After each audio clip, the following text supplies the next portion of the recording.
તો કેન્દ્રીય મંત્રી ડોક્ટર મનસુખ માંડવિયાએ સાયકલ રેલી યોજી। પાલિતાણામાં સન્ડે ઓન સાયકલ રેલીનું આયોજન કરવામાં આવ્યું। ફિટ ઇન્ડિયા અંતર્ગત કાર્યક્રમનું આયોજન કરવામાં આવ્યું।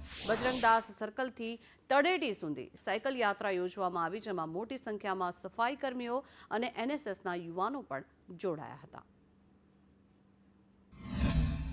6000થી વધારે સ્થાનો પર સ્વચ્છતા સેનાનીઓ यानी कि જે આપણું નગર સ્વચ્છ રાખે છે, આપણું શહેર સ્વચ્છ રાખે છે, આપણા આરોગ્યની રક્ષા કરે છે, એવા સ્વચ્છતા સેનાનીઓ સાથે આજે સન્ડે ઓન સાયકલનો કાર્યક્રમ યોજાયો। મારી બાજુની અંદર પણ સ્વચ્છતા સેનાનીઓ છે, જે મારા પાલિતાણા નગરને સ્વચ્છ રાખવા માટે હંમેશા કાર્યરત હોય છે। એના સન્માનમાં આ કાર્યક્રમનું આયોજન કરવામાં આવ્યું છે।